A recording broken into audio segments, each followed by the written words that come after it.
biggest investment opportunity. Right now, the United States economy is about $30 trillion big. It's expected to be even bigger in 2026, but if you can find out where specifically to a lot more wealth over the course of your investing career. I'll show you what I mean. If you invest $1,000 a month, you do this for 30 years, and you get the average 10% return a year, you're going to have about $2.1 million. But if you can do slightly better, I'm not talking about finding the next Amazon or Apple. I'm not talking about finding Bitcoin before it exists. I'm not even talking about trying to meet Warren Buffett's returns. If you can get just 13% a year, you do the same thing, $1,000 a month for 30 years. Now you're not going to have $2 million or $3 million. You're going to have about $4 million, almost $2 million extra, just because you got a little bit better returns. The mistake that so many people make is they try to get these better returns by investing in whatever stocks they see on CNBC and Reddit. But by the time it's on the news, a lot of the real money has already been made. This is where you have to be willing to go one level deeper and do some research. Now in the past, this type of research was only available to Wall Street because of how expensive it was to access, but I want to break that down here, and this is why also on January 13th, 2026, I'm hosting a live investor workshop where I'm going to be going over where money is shifting in 2026. A lot of changes happened in 2025, so I decided in the beginning part of 2026, I'm going to host a workshop where I'm going to be going over how you can invest your money in this new economy and find better investment opportunities by going over where money is shifting in a lot of depth. So if you are an investor and you want to see where money is shifting, I invite you to join me on this live investor workshop on January 13th. I'm doing it twice on January 13th. Once in the morning at 10:30 a.m. Eastern Time, and again in the evening at 8 p.m. Eastern Time. It is going to be live, so if you want to join, again, it's free. You do have to register, but if you'd like to join me on this live investor workshop, it's going to be a ton of fun and a lot of value. I have the link for you to register for free down in the description below. Now let's talk about the 5 places where the economy is shifting in 2026 that the wealthy are looking to invest their money into, starting with number 1, minerals. Rare earth minerals are metals that are used in pretty much everything. They're used in things like your technology, like your iPhone. They're used in businesses. Excuse me. All right, so that's all the money I have to invest is $2. These guys are paying anywhere from 33 to 56% yield. I'm sure the stock is down because I found these guys from Gen X Dividend Investor, and he said pretty much all their stocks are down, but Yield Max stocks. So if I was to buy any of these stocks, I only bought $10 worth to start out with to see what happens. So if I was to buy any of these stocks on the long term, then the max I would reinvest would be, for this one, it'd be like $33 or $59 because that's the yield. However, I'm not investing any of my actual money from my paycheck right now because of my situation. But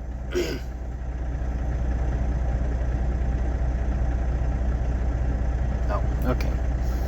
But I am reinvesting the money that I'm making. So, and I don't do automatic dripping. I want to go in and do what I call manual dripping. So I reinvest the money the way I want to reinvest it, where I want to reinvest it. And so, if the dividend yield was up, if the stock was up for the last 5 years, I'd put in more money if I had more money to put in. So let's just say the yield is 33.33%, like Snowball says it is. And the stock was up for the last 5 years, I would put in $330 instead of $33. However, today it wouldn't matter because I only had $2 to put in, and I'm not putting any of my own money in right now because I got a situation I got to take care of. So I shouldn't be reinvesting anything. I should be taking money out due to my situation. But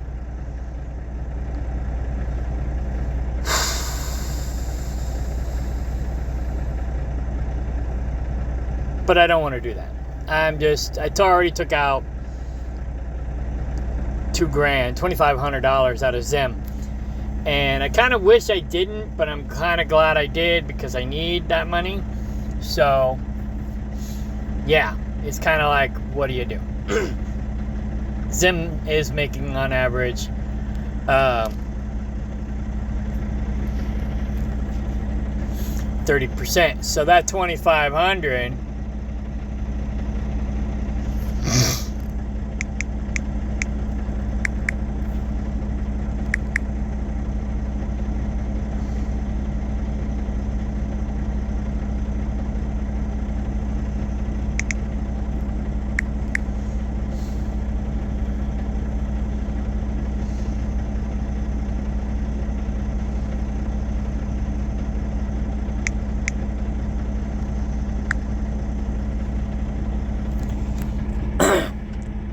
If I didn't touch it for the next 10 years, but I just did the drip, that 2,500 would end up being,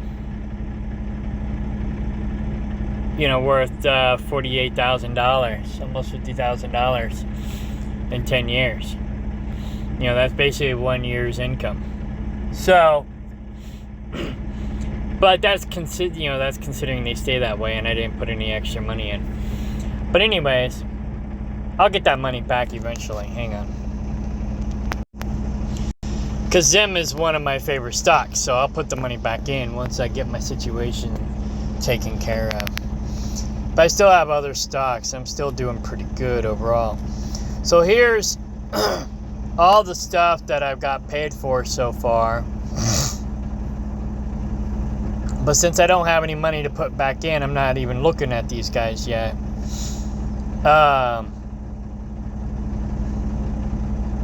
ARR is down. But anyway. So yeah, right now I'm just kind of stagnant. I'm not putting any extra money in. Just reinvesting in stocks that are paying me with the money that they've already paid me. So this IEC is down, but I went ahead and bought another $25 worth because it's paying about 25%.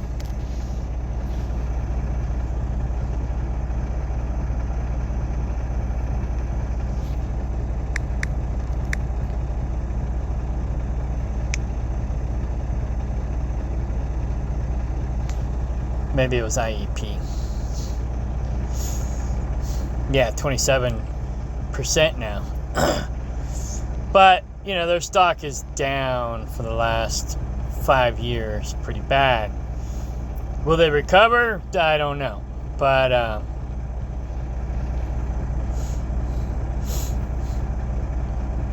I got about $300, $320 in there. It's down.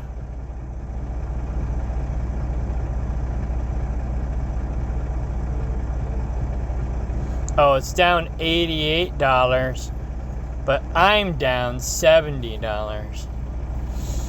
So,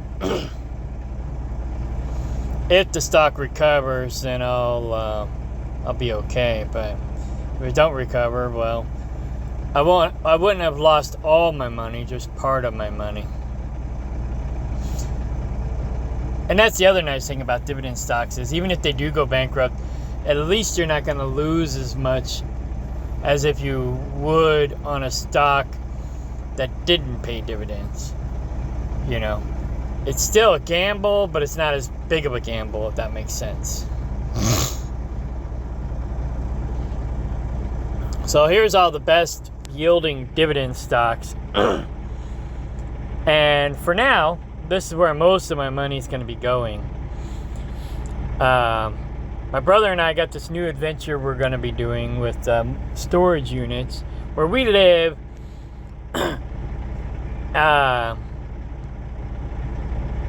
It's basically Cedar County, Missouri. They have a lake called Stockton Lake, and it's a pretty popular lake. A lot of people go there, but it's not as popular as, say, the Lake of the Ozarks and some of the other lakes, but it's starting to become that. And when I first moved down 12 years ago, or in 2012, almost 13 years ago, about 13 years ago actually. When I moved down in 2012, I noticed that. And so in 2015, I got my own property. And because I joined a sustainable community when I first moved down there in 2012. And it turned out to be a scam. So in 2015, I started my own. But what I wanted to do with my sustainable community was make a farm stay. And I wanted to build cabins for people to rent. And they were going to be like off-grid type cabins where people could come and stay in the cabins. Well, and then the sustainable community would help run this resort type situation. And then we would basically live off the tourists and side hustles as well. The problem with sustainable communities is 90% of them don't work, because 90% of the people who join sustainable communities don't work, you know? So they either just don't want to work, or they can't get along. They cause problems. It's just total chaos. I tried for a decade. I tried different ways. I tried different methods. I talked to other communities. But all those communities ended up failing as well. So,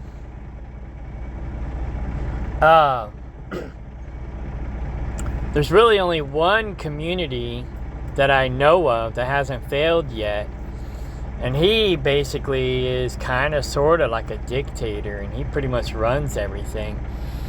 And he just gets people in to do what he wants them to do, and if they don't work out, he just gets rid of them. But he's more of a businessman, I guess you could say. So I guess the only way a sustainable community works is if you're a savvy dictator. Because if you're a team player, people will walk all over you. So I mean, I'm sure some business people can make it work not being a dictator, but it'll be really difficult. So anyways, after well, I guess I didn't quite try a decade. I pretty much quit in 2022, 2023. And I was just on my own at that point. I just had my goats, and that was it. And then my girlfriend came along, and then I got sheep, and then I got chickens, and I got a bunch of other animals, pigs, a llama. And then my new neighbors moved in. And them and their dogs started stealing and killing my livestock. So, I'm pretty much done now. That being said, my girlfriend and I just bought another property about 15 minutes away. Okay, so long story short on that was I had my Stockton property.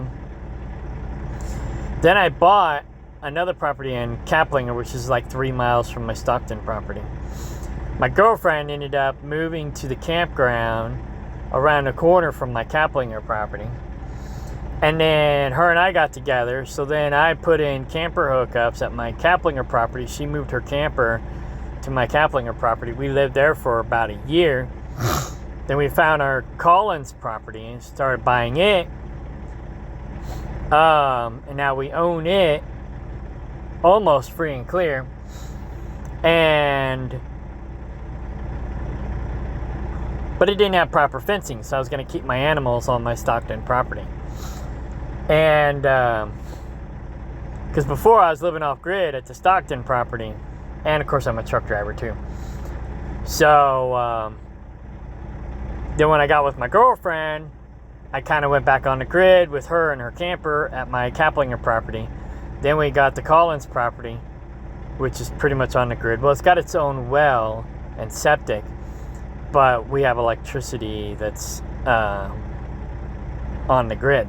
And that's it, really. And our cell phones, of course, cell phone and internet. But the new property didn't have enough fencing, so I kept my animals at the Stockton property. But my new neighbors are creating so much havoc, and I'm out here on the road driving truck. I can't be there to babysit the situation, and my livestock are dying. Well, mostly it was Laura's livestock because it was all the birds. I bought some turkeys. They and their dogs killed my turkeys. All but 2. And it's just a nightmare. And I don't have enough video surveillance to catch them doing it. We did catch their dog doing it once. One of their dogs. The other one ran off. Laura showed up, saw the 2 dogs. One ran off, one didn't. And the one that didn't, I got it on the trail cams, and Laura got it on video and camera, took pictures, and she has two eyewitnesses. And the neighbors refused to do anything about it. So, in fact, they want to fight with us about it, and threaten us. And they've been tampering with my fencing, trying to let my animals out.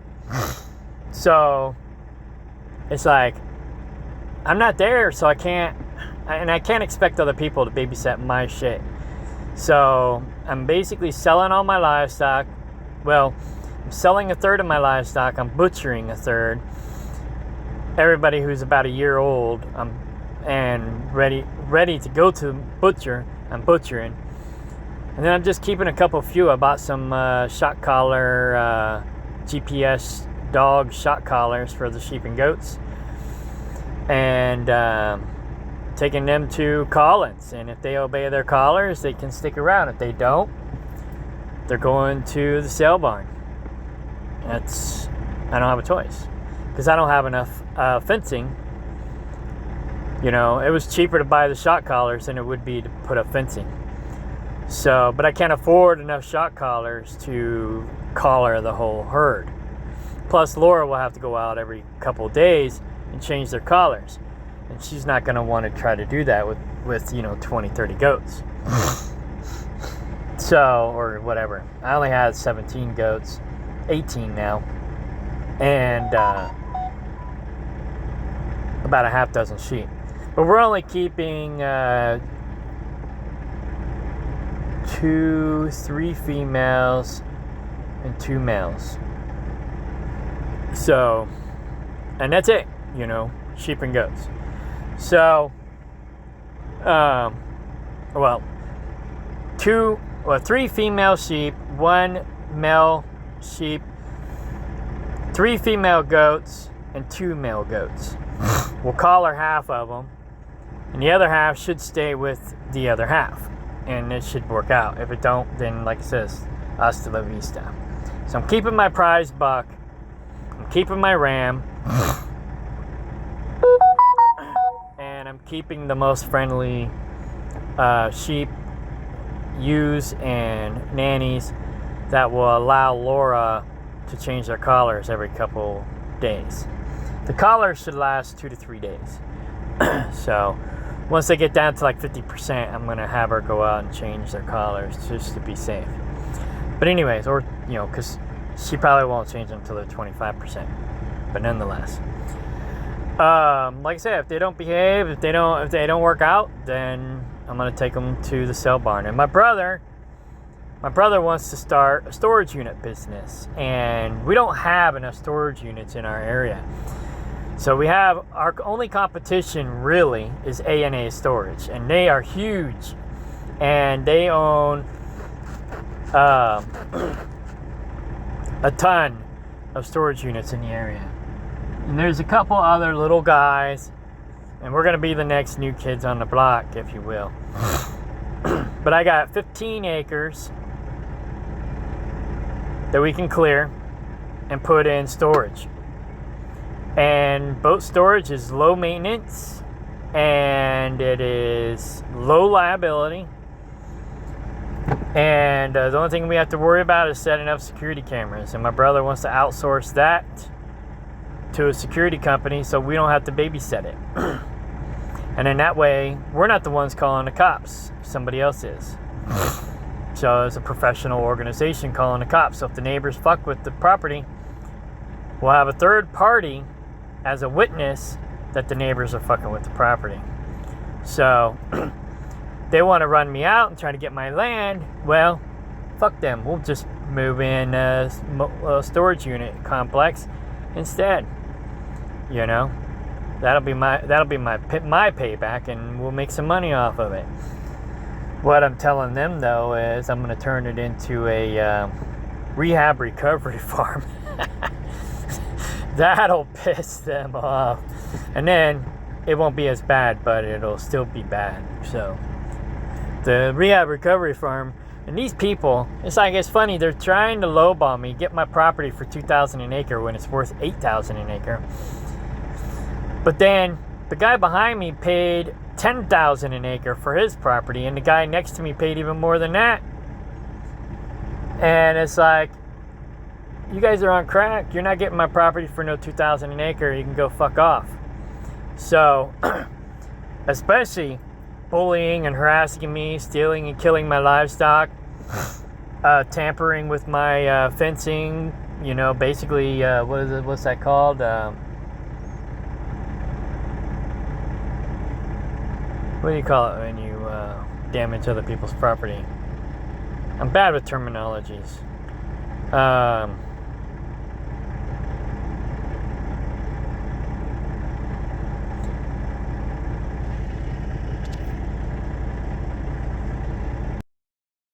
Call it when you damage other people's property.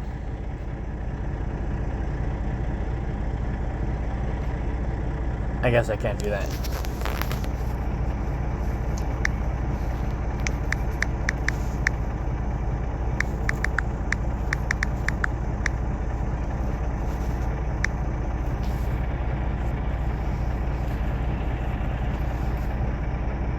Of vandalism.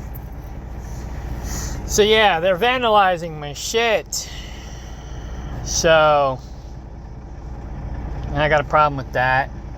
So anyways, yeah, and I can't be there to protect my stuff, and I can't ask my brother to be there to protect my stuff, and my girlfriend, you know, she's too paranoid and high strung. She's like a guinea fowl. Whenever there's a problem, she just runs around in circles and screams. So that's not a solution. My brother, he's like a pit bull though. So anyway, so my brother wanted to do the storage unit business. I'm like, you know what? If you want to run it, I'll help you. But I'm done. I'm out. I'm just putting all my money in dividend stocks. But I made an agreement with him. I'll go in on it 50-50. He can run the show. He can, you know, basically he'll collect 60%. I'll collect 40%. So all in all, with me putting in 50 and taking out 40, him putting in 50 and taking out 60, he'll get more like 70%. And I'll get more like 30%. But he's going to be doing most of the work. So fuck it, I don't give a shit. And then eventually the business will start paying for itself. And then it'll be more like 60-40. But you know, I still own the land. We got to move the land into a family trust. But I still own the land, and I've been paying on the land for the last almost 10 years. So, well, actually, no, about 10 years. I've been paying on the land for 10 years. So I should get a return on my investment as far as the land is concerned. But I'm going to move it into the family trust. And then my brother's kids, because I ain't got no kids to inherit my stuff. My brother's kids are going to inherit everything. So I might as well let my brother build his legacy. And then his kids are going to inherit it. They'll inherit all of my brother's stuff, all of my stuff, all my girlfriend's stuff, because she ain't got no kids. So my brother's kids are going to inherit basically 3 families worth of stuff. Of course, my girlfriend's family's rich. Or I wouldn't say rich. Her dad's rich. Her brother's rich. Her mom is wealthy-ish. And whenever, her dad passes away, she's going to be rich. She says, I don't know. But I'm trying to encourage her to learn about this stuff so she can put that money in some kind of savings and then retire off of it instead of just being like, hey, I got all this money, I'm going to go blow it. That's not wise. And me, I'm trying to set myself up so I'm not dependent on anybody. Because who knows? Her and I may not work out. Her and I may break up. It's like, yeah, she might have all this money, but if her and I don't work out, it's like, well, I'm not going to have anything. I got to have my own money. She's not going to have to worry about my money because she's already got money coming from inheritance. I didn't get shit from inheritance, So I got to make my own money. I got to make my own legacy. I don't really need to make a legacy because I don't have anybody to will my legacy to except my brother's kids. So, I guess I could be like Hershey and have my legacy go to some other organization that I created, nonprofit. But my brother's got kids, so, and I'm close to 2 of them, 3, sorta. And, so yeah, I'll just, my nieces and nephews can have it all. And then, so yeah, my brother, and I used to want to be a big shot. I used to want to be like Donald Trump and Brian Tracy and Kevin Trudeau and Zig Ziglar and all of them. Not anymore. Now I'm just like, I'd rather be more like Warren Buffett now that I kind of sort of know how this shit works. Or like, BlackRock or the New World Order people who are just in the background pulling the strings. I'd rather just be silent, invisible, and have money and just do whatever the frick I want. But like I said, and the only reason I'm doing these videos is because if I would have known this 20, 30 years ago, I'd already be where I need to be, where I want to be. So, yeah, anyways, so I always tell people to start with the highest yielding dividend stocks and work your way down. That way, these guys are making you money to reinvest in your lower yielding dividend stocks. And then the ones that are, really making you money, the ones that are long-term stable stocks, they'll grow your wealth quicker so that you can put more money into your long-term, lower yielding investments. So, I'm pretty much done at Robinhood because I got no more money there. So, I'm not reinvesting any of my own money right now. I'm trying to hold that money back for the new adventure.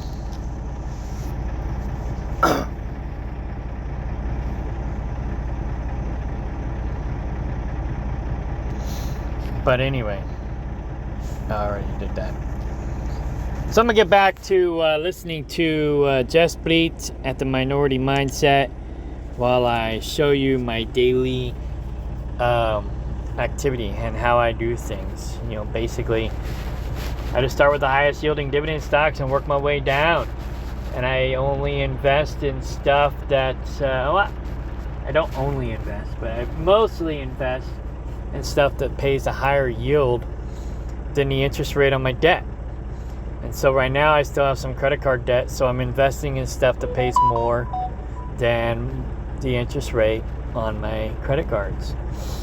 My lowest interest rate on my credit cards, I got 3 of them now, is 20%. So I'm basically using that as my plateau.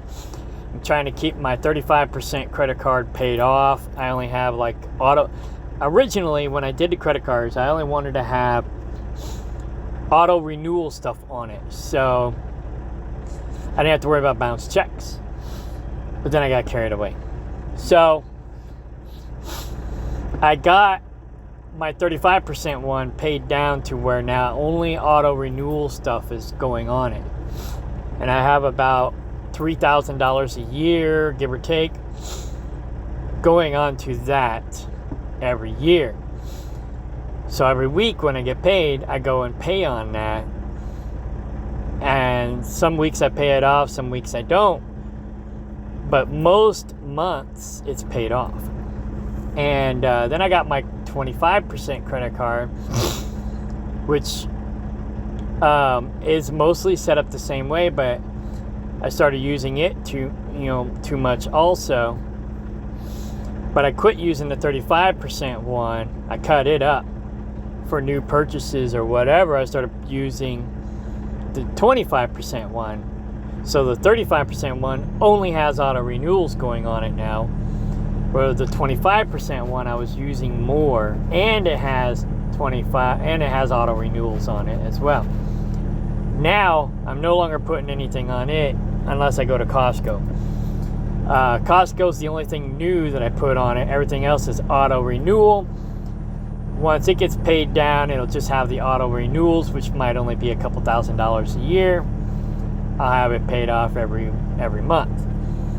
So now I got the 20% credit card, so I've been putting pretty much everything on it that I was putting on the 25% one. And then I basically try to pay it off every week or every month. So, but I don't use my bank accounts anymore. I mean, I have about 50 to $100 in my checking accounts. But that's it. Well, not right now, because I got this project that I'm working on. But normally, I only keep maybe $100 in each bank, and I put the rest of my money in dividend stocks, or I put it on my credit card to pay down my credit card. And I'm trying to get my dividends up to where they're basically paying me more than what the credit cards are charging me. And I'm only really putting in about 10% of my income, or was about 10% of my income into the dividend stocks. And I was putting the rest towards my bills and the credit cards and all that. So I've been paying down my credit cards.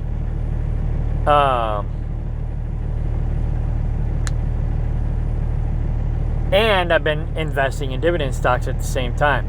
So I got my dividends stocks up to about where my credit card debt is. In fact, I think my dividend stocks now exceed the debt that I have on my credit cards. I have to go look.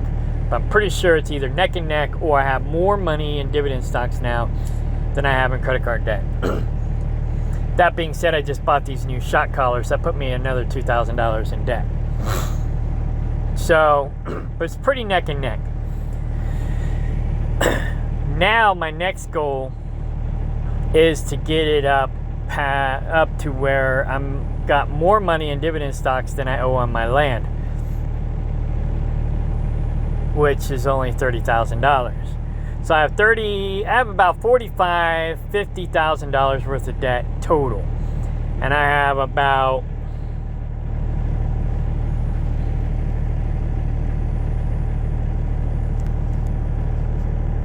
$13,000 in dividend stocks. So I got a little ways to go.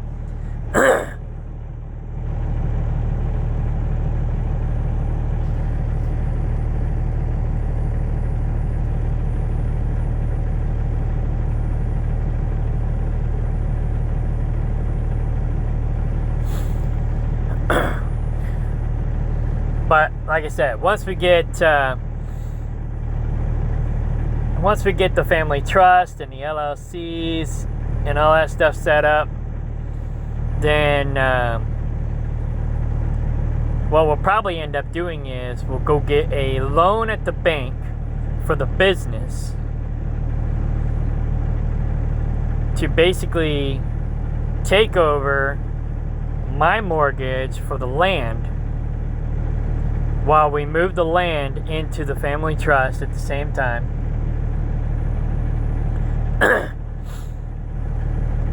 And get the loan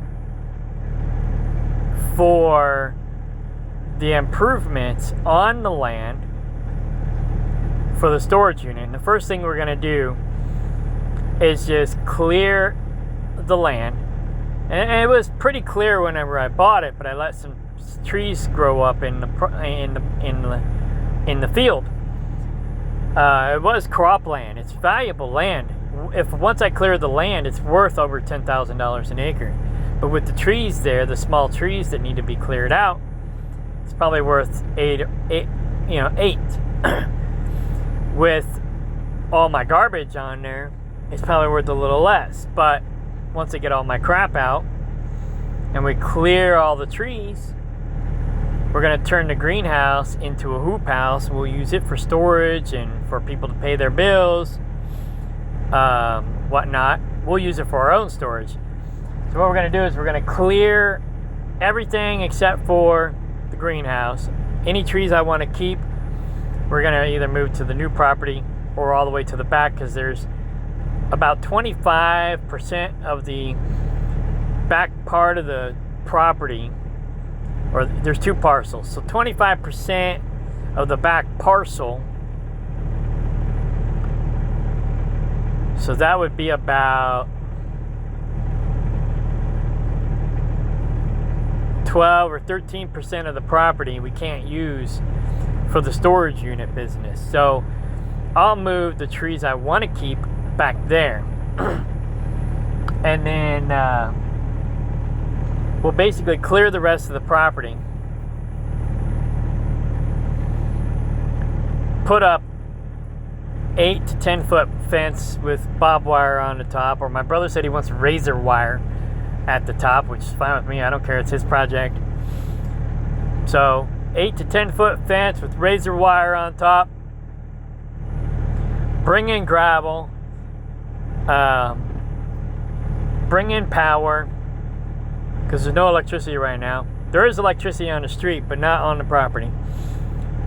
Put up our surveillance, and then we'll start allowing people to park their big trucks, boats, campers, RVs, whatever in there. We'll start making money.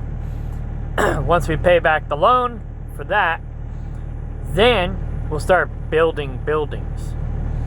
And then all the people that were parking up front will start parking in the back. And we'll start moving all of the uncovered units. Well, the very, very front will be for will be for units that people want to sell. So, like, say it'll be street side. And so, if people want to sell something, they can put it up front, and then we'll make some extra money off those people, because that's like front property. Be like, hey, if you want to put your unit here and sell it, you can, and it'll be under, it'll be protected. Just put a big sign out front saying, put your phone number, whatever you want to put on your sign. You just put your sign out front, and then boom. So we'll sell the front spots for extra. Then behind that will be all of the buildings, and then behind that will be the miscellaneous parking. And where people can park their big trucks and boats and RVs that they don't want parked under a carport, or they don't want in the building. Because we'll have like carport type buildings, and then we'll have regular buildings with doors. And we already have somebody to model ourselves after just down the street, because they're a successful business. So we'll basically just follow their example, charge what they charge. And then the only thing they're doing different, the only thing we're going to do different that they're not doing, is we'll be charging a little extra for advertising spots. And that's it. So yeah, once we get that going, then I'll be dumping more money into my dividend stocks because I'll be making 40% off of that. So yeah. And then between that and my JOB, I'll be all right. Because I'm not doing livestock anymore. My girlfriend still wants to do livestock. That's her dream. It's always been her dream. So I'll just help support that. I'll help support her with that. That really wasn't my dream until I became a conspiracy theorist, and then I wanted to get off the grid and be self-sustainable. And I still kind of want to do that, but it's like, well, now I have a network of people who do that.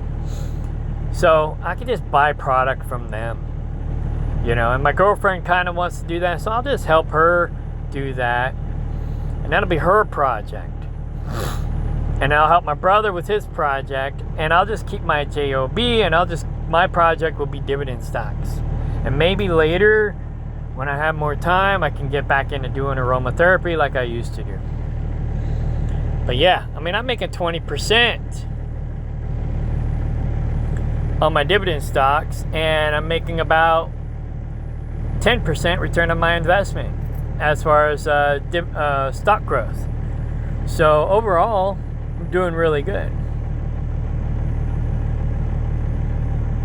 Oh wait, no. Between dividends and stock growth, I'm making about 10%. That's what it looks like.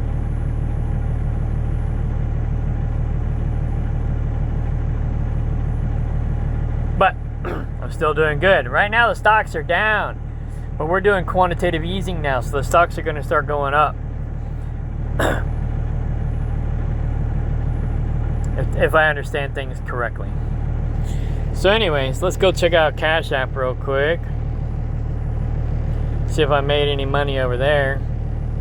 Oh yeah, let's get this minority mindset stuff going again. They use international defense systems, and in the past the United States would buy. Now let's talk about the 5 places where the economy is shifting in 2026 that the wealthy are looking to invest their money into, starting with number 1, minerals. Rare earth minerals are metals that are used in pretty much everything. They're used in things like your technology, like your iPhone. They're used in businesses. They're used in international defense systems. And in the past, the United States would buy these rare earth minerals from China. But this completely flipped in 2025 because after the Trump administration put big tariffs on China in early 2025, China responded and they said, the United States, can no longer have all of our rare. There's no debate whether you should be joining the sub-2 community or not. You know it, and I know it.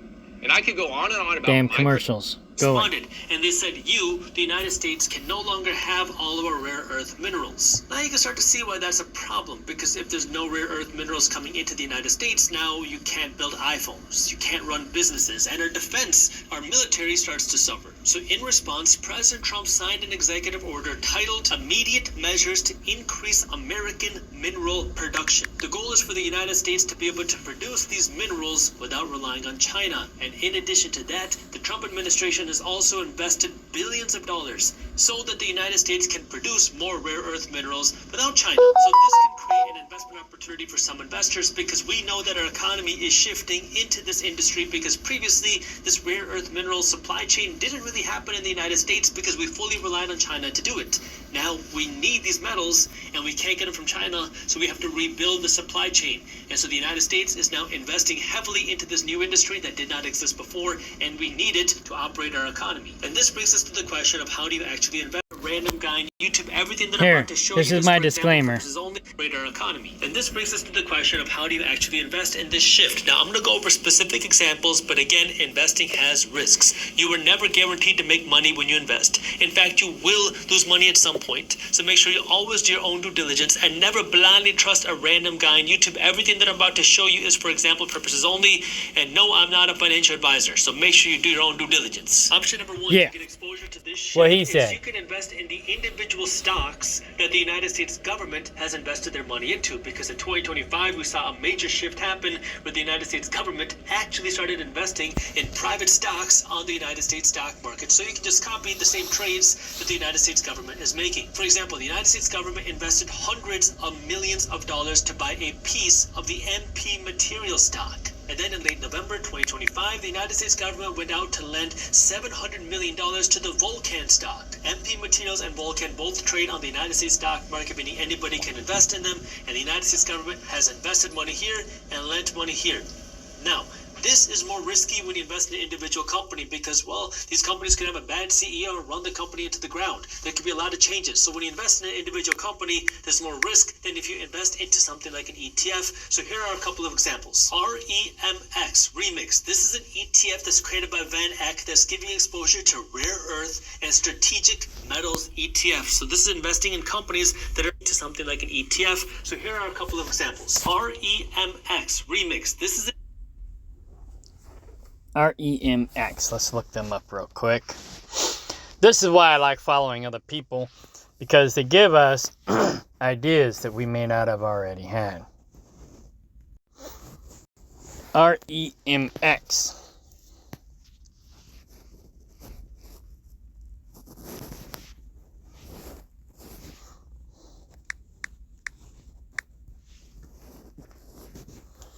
Now see, if I didn't already invest my $2, I would have put $1 into this, maybe. Yeah, because it's got a 1% yield. Or 0.86% yield. But the stock growth is going to go up. So this will be a good day trade, if you will, that you're going to make some dividends off of.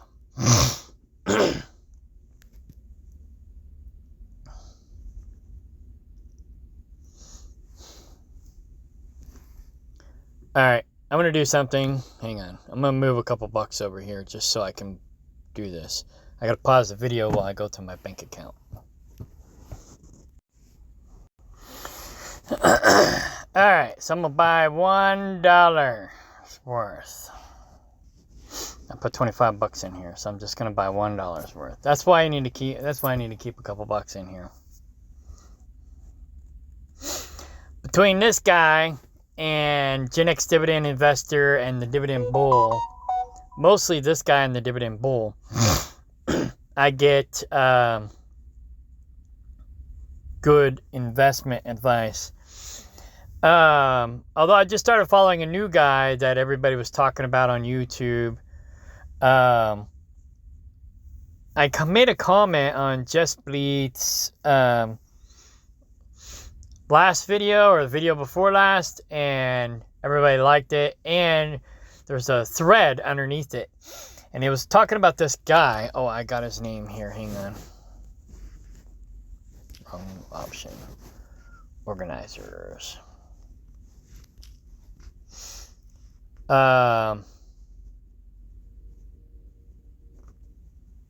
Here we go. This guy. So I'm going to start following him. I haven't really followed him yet because he doesn't have his own YouTube channel. There's a lot of stuff on YouTube about him and with him.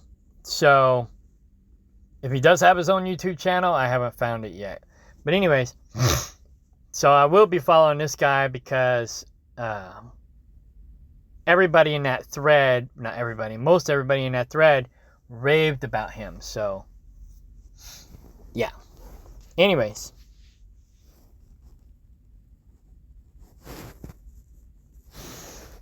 And then I got these hidden dividend stocks. If I find one that pays dividends, but they're not telling us they pay dividends, I'm making this list here. So I'll leave this here while we play the minority mindset guy again. ETF that's created by Van Eck that's giving exposure to rare earth and strategic metals ETF. So this is investing in companies that are producing, refining, and recycling rare earth and strategic metals. When you invest in this ETF, this ticker, you're getting exposure to 30 different companies, or another example is DMAT. This is an ETF that's giving exposure to disruptive materials. This is investing in companies that are involved in the exploration of stocks in its holdings, so a little bit broader here.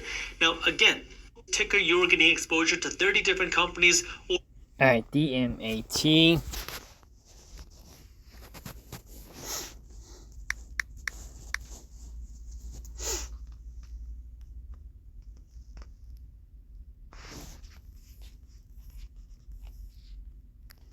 They're also paying about 1%. So we'll just throw in $1. Oh, you have to buy 1 share. And I don't have enough. So let me go put some more money in there. Hang on, I'll be right back.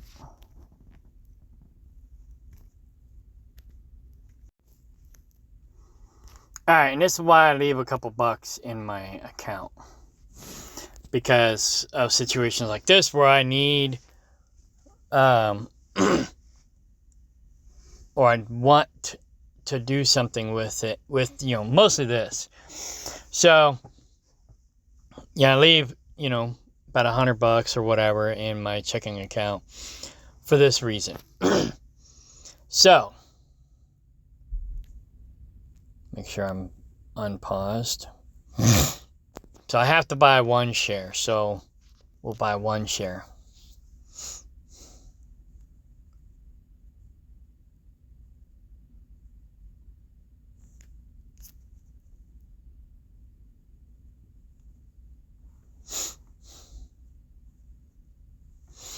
Alright, I got 1 share of that, and I got $1 worth of the other one. Now it'll show up in my Snowball app too. And that's the reason why I'll do this. So it'll show up in my Snowball app and I can kind of keep track of it better. Because Robinhood doesn't give you accurate information sometimes. Like the hidden dividend stock list. They don't tell you that they pay dividends, and so you don't know. You got to figure it out yourself. Like we found one by mistake because I was telling my brother about EETH, and my brother thought I said BETH, and so he went out and bought BETH stock. And then whenever we realized I was talking about EETH, I went and looked at BETH and found out they pay a dividend too, and it's a pretty good one. So now we learned about that by mistake. We find these by mistake. So if you find some that we don't know about that's not on my hidden dividend list, let me know. Anyways, here we go. Another example is DMAT. This is an ETF that's giving exposure to disruptive materials. This is investing in companies that are involved in the exploration, mining, production, or enhancement of rare earth materials. And this has a little bit under 50 stocks in its holdings, so a little bit broader here. Now, again, just because we know that this shift is happening doesn't mean that every stock or every ETF is going to go up. There are risks. There are things that could cause it to go down, like a recession, a market crash, or just a change in government policy. But speaking of recessions, even though we have quantitative easing going on now, there's rumor of COVID 2.0 coming out. And, of course, there's been rumors of COVID 2.0 ever since COVID 1.0. But, pandemics. Pandemics do make recessions for the people, but it's a trickle-up theory.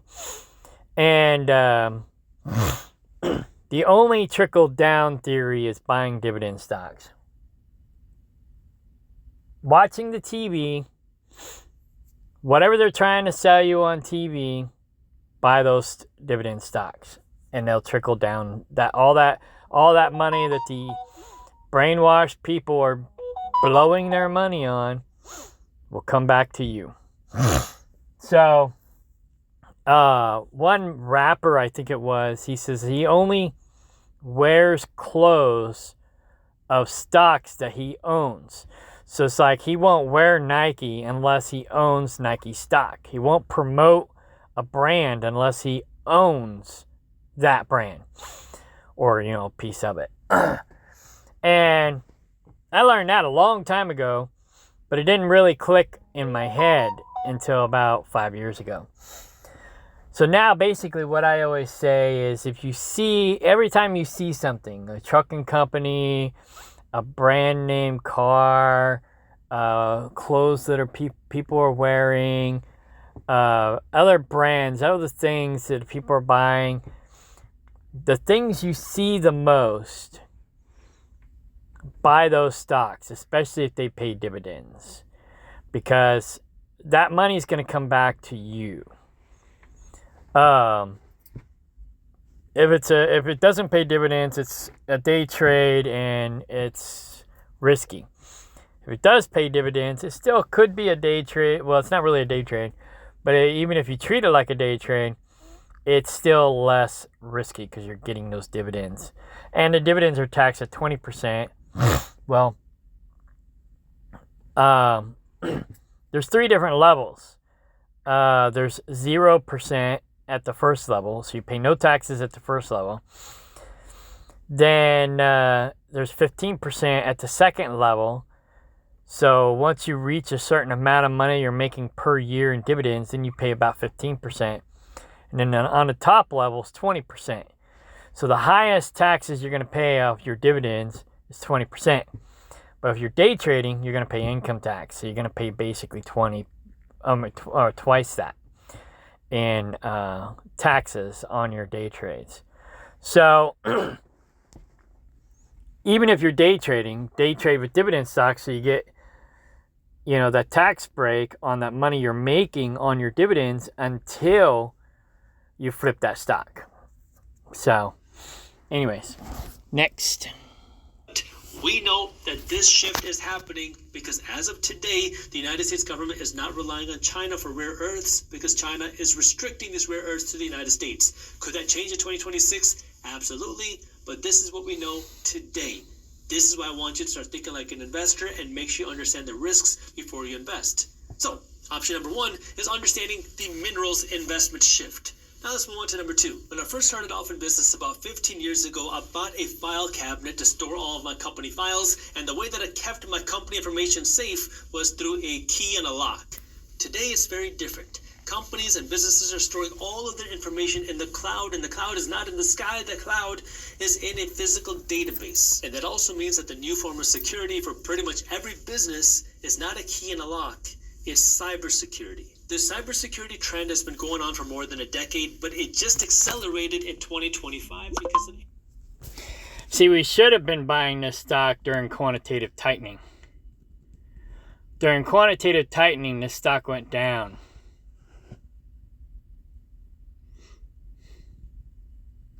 Now, during quantitative easing, well, just before, it started going back up. Nope, they're finally loading me. I've been here, all night. But I checked in at 8 o'clock, and it's almost 10 o'clock, and they're finally loading me. I need to let my dispatcher know so I can get detention. AI. People have been pouring their life and businesses have been pouring their company's secrets into AI. ChatGPT, Claude, Gemini, Perplexity, and more. And now because more and more businesses are getting involved, putting all of their company's secrets into these AI tools, you bet that the importance of this cybersecurity has just accelerated faster than ever. But it's not just people and businesses that are at risk. It's also our government. That's why President Trump signed an executive order to strengthen cybersecurity in the United States, because even the United States government is putting their information on the cloud, and they want to protect their stuff against foreign governments. And this is where the Trump administration is putting more of our tax dollars towards cybersecurity companies as a form of national defense to protect us against foreign cyber threats. So with the growth of people using AI tools, with the growth of businesses using AI tools, and with the growth of our government having their information online, and with the threats of cyber wars and cyber threats, this is where cybersecurity... I guess I'm not going to get detention because my appointment time is noon. This can also create an investment opportunity for you. So let's break it down. Again, you can absolutely invest in individual companies. That comes with more risk, but also more potential returns. Okay, in the background, he hasn't talked about... Oh, yeah, I did. Okay, so cyber... Sorry, I wasn't paying attention. So there's SIBR. Oh, wait. Get rid of this.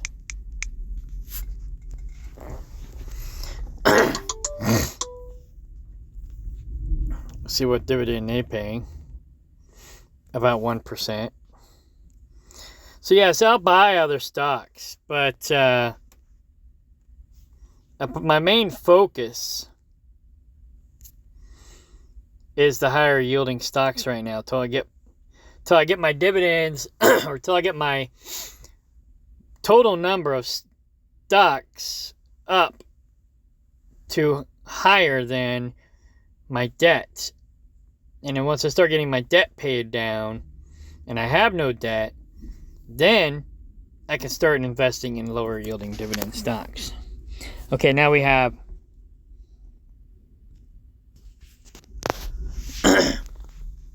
Hack.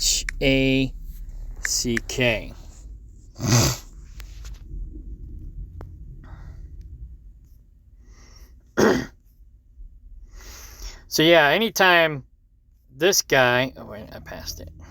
Here we go. Okay, so this one is probably what I would consider a hidden stock. Because it says negative 1%. That is not true. So let's put HACK on the list.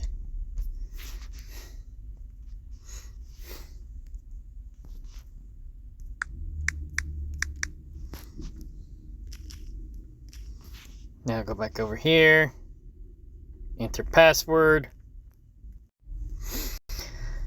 Alright, we'll go ahead and buy $1 worth. And then I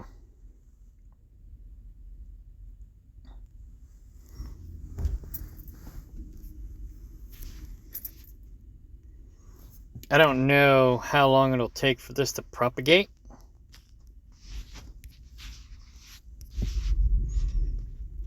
It synced an hour ago. Let's sync it again.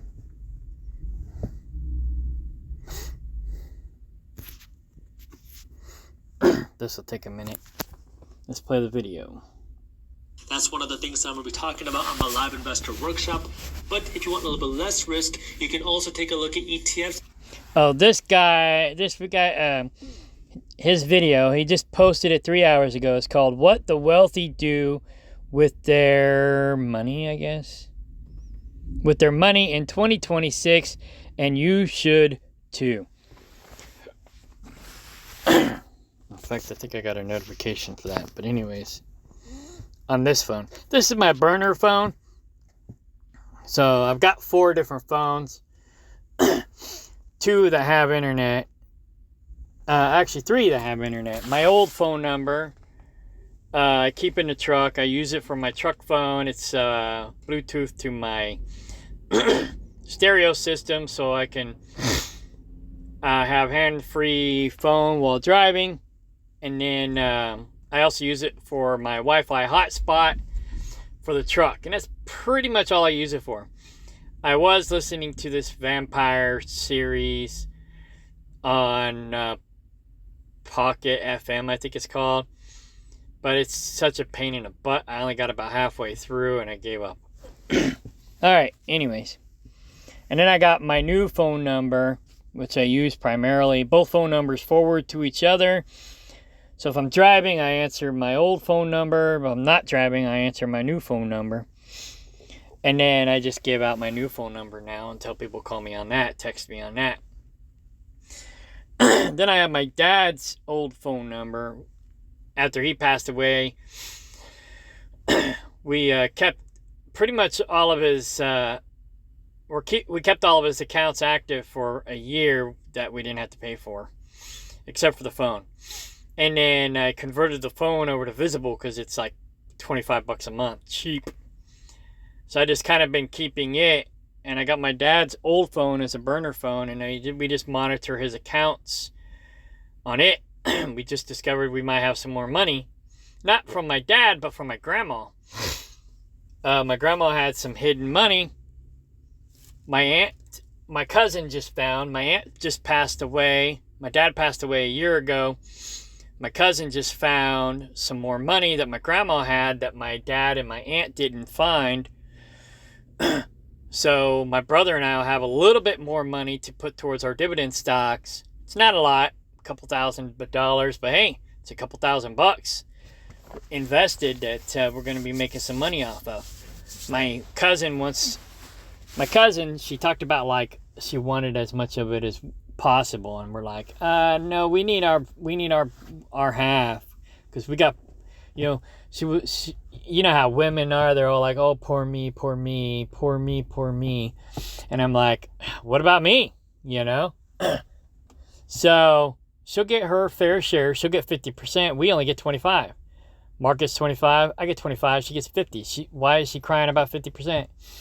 Because her brother passed away already. So she don't have to split her 50%. She gets it all. So, what? Poor her. Anyways, whatever. She's fair. She's just trying to manipulate us into giving her part of our 50%. But anyhow, but we did agree to take all the legal fees out because we have to use an attorney to do this. So the legal fees will come out the top, then we'll split it 50-50, and then my brother will take his 25, do whatever he wants with it, invest it, pay down his debt.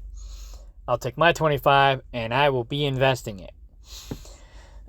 Because once we refi the land and move it into the family trust, that'll cut my debt in half. I'll only owe $15,000 instead of $30,000, because my brother will assume half of that debt.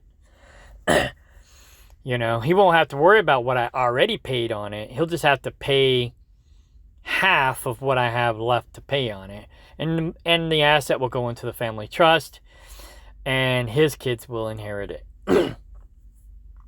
And then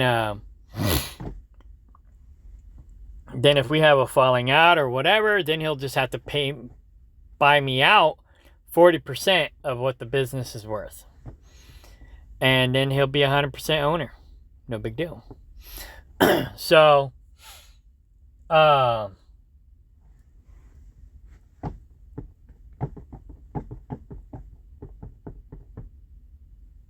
almost lost my train of thought.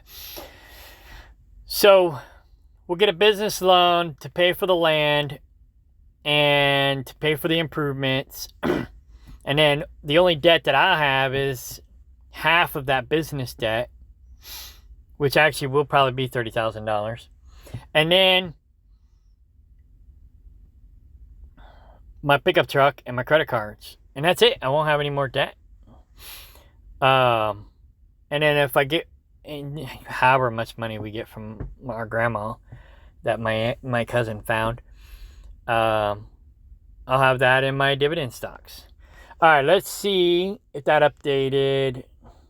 What was it? Oh, HACK. Portfolio.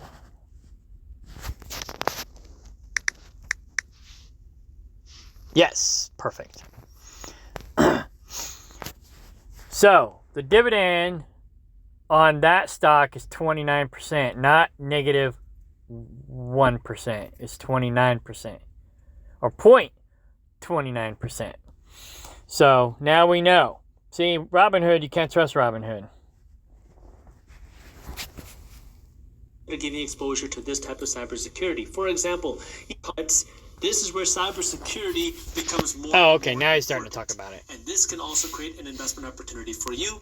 So let's break it down. Again, you can absolutely invest in individual companies. That comes with more risk, but also more potential returns. That's one of the things I'm going to be talking about on my live investor workshop.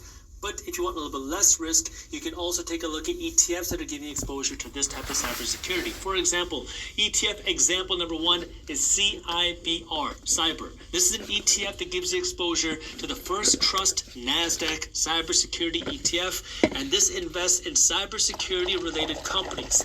This ETF gives you exposure to 33 different companies. So instead of you going out and investing in 33 different companies, you invest in this one ETF, you get exposure to 33 different stocks. Or if you wanted to get a little bit more niche, another potential ETF that you can consider is HACK. This is another ETF that's giving you exposure to cybersecurity stocks. This is an ETF that's called Amplify Cybersecurity, and this. Stop using ChatGPT like that. I That's hate why you're not advertisements. seeing results. Instead, do this 15 minutes a day and become a. This is an ETF that's called Amplify Cybersecurity, and this ETF, if you invest in it, gives you exposure to 24 different cybersecurity stocks. Now, again, just because the shift is happening doesn't guarantee that you're going to make money, because investing has risks, and there are macroeconomic factors that can impact the shift, and there are also individual company risks that are involved as well. The third place where money is shifting in 2026 is energy, and this one is super interesting. AI usage of things like ChatGPT and Claude and Gemini and Perplexity exploded in guacamole. You are firing off thousands of different endpoints. There's thousands of different computer chips inside of a giant data center every single time you put in a query into ChatGPT. Now multiply that by every person and every business that's using AI every single day. This is why it is estimated that we're going to need twice as much energy in just the next few years to continue powering AI because of how fast it's growing and how much energy it's sucking. Now you can start to see how more money is flowing into the energy industry, but then it took another twist when President Trump entered the White House. Because up until 2024, under the Biden administration, the United States was moving away from traditional energy, things like oil and fossil fuels. That way we could fund more green energy products. But today in 2025, the Trump administration is really pushing two things. Number one, they're pushing energy independence, that we here in the United States should not rely on foreign countries to produce energy for us here. And number two, the Trump administration is also moving back towards those traditional energy sources, things like oil and fossil fuels, and taking funding away from those green energy projects and moving them towards the traditional oil projects. But the reason why energy is so interesting is because this traditional oil might not be enough, and this is where the Trump administration is also pushing heavily into nuclear energy, bringing nuclear energy back to the United States in a way that we've never really seen in recent history. So the demand for energy is rising. Why? Because of AI. Sounds like something Trump would say. Something we've never ever seen in history. We need a lot of energy today. We're going to need even more energy tomorrow to fuel all this AI that we're producing. The second thing is we're seeing a shift in what type of energy we're producing here in the United States. We know that the United States wants to be more energy independent. We know we're moving slightly away from green energy into more traditional oil and gas, and we're also pushing for nuclear energy. Can that create an investment opportunity for you? Potentially. And here are a couple ways that you can play it. Again, Here we I go. can't tell you what to invest in. Here are just a couple ETFs that you can consider to help you start thinking like an investor. XLE is an ETF that gives you broader exposure to the XLE.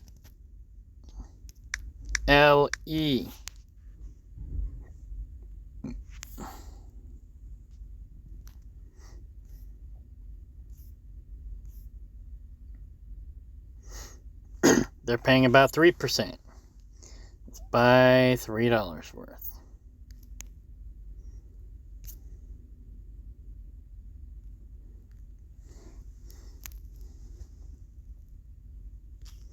Then you got these two here, which also might be similar. Oh yeah, I forgot to do this with the other two. I try to organize these. You can only put so many in per category, so I had to make a category too.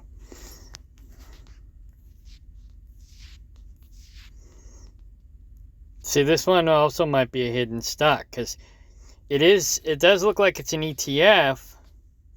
It is an ETF. But it doesn't say what it pays. So let's put that on the list. Let's go ahead and buy $1 worth. Oh, fuck. How much is it? Nope. Okay, never mind. Backing out. We're not going to buy today. DVXE. We'll put that on the list. DVXE.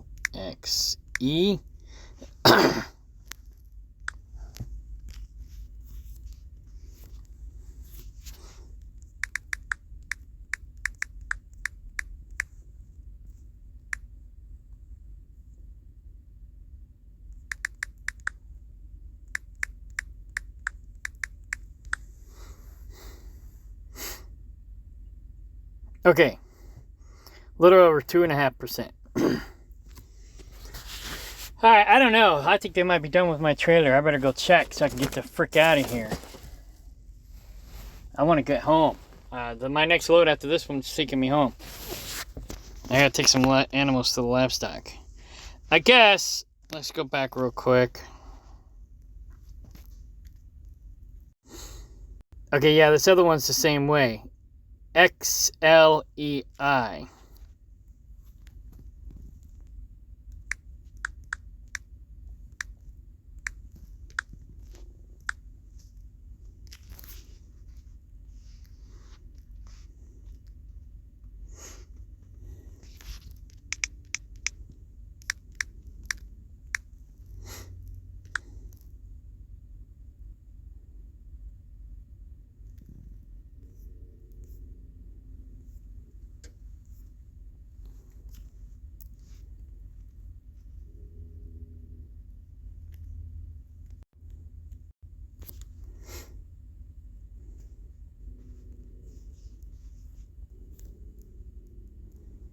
They're gonna make us buy by the share too, so forget them. I'm not putting $25 in there. So anyways, and then the next one, let me go back real quick. I gotta go. They should be done with my trailer. It should be done loading. Energy sector in general. This is an energy sector ETF that gives you exposure to XLE. I think I already did that one. And taking funding away from those green energy projects and moving them towards the traditional oil projects. But the reason why energy is so interesting is because this traditional oil might not be enough. And this is where the Trump administration is also pushing heavily into nuclear energy, bringing nuclear energy back to the United States in a way that we've never really seen in recent history. So the demand for energy is rising. The baby pig, she runs your life. The baby pig, it runs your life. It went right underneath the barbed wire, and then it peeped in on your wife. Oh yeah, your wife. It peeped at night. Sorry, my brother's calling me. And I got a funny story behind that ringtone. She runs your life. The baby pig, it Why? Because of AI. We need a lot of energy today. We're going to need even more energy tomorrow to fuel all this AI that we're producing. The second thing is we're seeing a shift in what type of energy that we're producing here in the United States. We know that the United States wants to be more energy independent. We know we're moving slightly away from green energy into more traditional oil and gas, and we're also pushing for nuclear energy. Can that create an investment opportunity for you? Potentially. And here are a couple ways that Okay, here we go. Again, I can't tell you what to invest in. Here are just a couple ETFs that you can consider to help you start thinking like an investor. XLE is an ETF. NLR. She runs your life. The baby pig, it runs your life. It went right underneath the barbed wire, and then it peeped in on your wife. Oh yeah, your wife. About 1%. The baby pig, she runs your life. The baby pig, it runs your life. It gives you broader exposure to the energy sector in general. This is an energy sector ETF that gives you exposure to companies in the oil, gas, consumable fuel, and energy equipment industry. And this XLE ETF will give you exposure to about 22 different companies. Now, if you wanted to get more niche into... Okay, that's all I got time for today. I got to get going, find out if they got me loaded so I can get down the road. But yeah, check out the Minority Mindset guy's channel. His recent video was what the wealthy do with their money in 2026, and you should too. And I'll probably label that as my video, so it'll help you link it up. And if I remember to do it, I'll put a link in the description to his video. All right, gotta go. Bye. Oh, last but not least, the baby pig thing. The neighbor was complaining about, after we were complaining about the neighbor's dogs killing our livestock, the baby pig got underneath the fence and went onto his property. It was still next to the fence. It was on the fence line, but it was on his side of the fence. Probably got out the hole that the dog dug under. And then he's yelling and screaming on Facebook about the baby pig. Ah! And so I was like, I'm sorry the baby pig wrecked your life. Hopefully it didn't kill any of your livestock. I was a little condescending about it, but I was pissed off because he's being a douchebag. But anyway, so I've been taunting him on Facebook with like weird pig pictures, you know, AI images and shit. And but I've been posting them on my wall, not anywhere that he can see it necessarily unless he comes to my space and sees it. So it's like, if you get offended by what I put on my wall, then stay off my wall type of thing. So I've been posting on my own wall, you know, things like that. And then we started, and then a friend of ours made that little jingle. And then he accused me of being a peeping Tom. He said I was trespassing onto his property, and he caught me peeping in the window on his wife taking a shower or some shit. And then he came out in his underwear with a pistol and put a gun to my head or something like that. And then we had some sort of weird conversation afterwards. It's like, what the fuck? You know, why would you have a conversation in your underwear outside with a peeping Tom? It's like, it doesn't even make sense. You know, this dude doesn't make sense with half the shit he says. I think he's psycho. But, and I didn't even know what his wife looked like. I had to ask. And from what I understand, she's not really that attractive. So she's not somebody that somebody would peep and Tom, for one. And for two, that's not even my nature. So she threw that, because she was like, you're the last person I would think to be a peep and Tom. And I was like, right? You know, maybe when I was a kid, but not as an adult, right? So anyways, so that's why she threw that last part in there. The baby pig was peeping in on his wife. So anyways, it's hilarious. So you know, you got to have fun with some of this stuff. You know, you got to make fun of it, and so it doesn't get you down. It still got me down. You know, I was kind of in tears every time I get too deep in thought about, you know, losing my livestock. I love my animals. But, I mean, this next adventure is going to make me more successful. The animals, I mean, if I was selling and once I get enough livestock and I'm selling off the babies, then it becomes an asset. But right now it's not an asset, it's a liability. It's costing me money. And this the storage unit business is going to be a lot more return on my investment. I won't enjoy it as much as I will the animals, but it'll make me a lot more money. And then I can enjoy the animals in my free time, because my girlfriend's still going to do animals. So fuck it. I'm done with all that and going on to the next adventure. I'm just trying to keep my chin up about it. You know what I mean? So, yeah.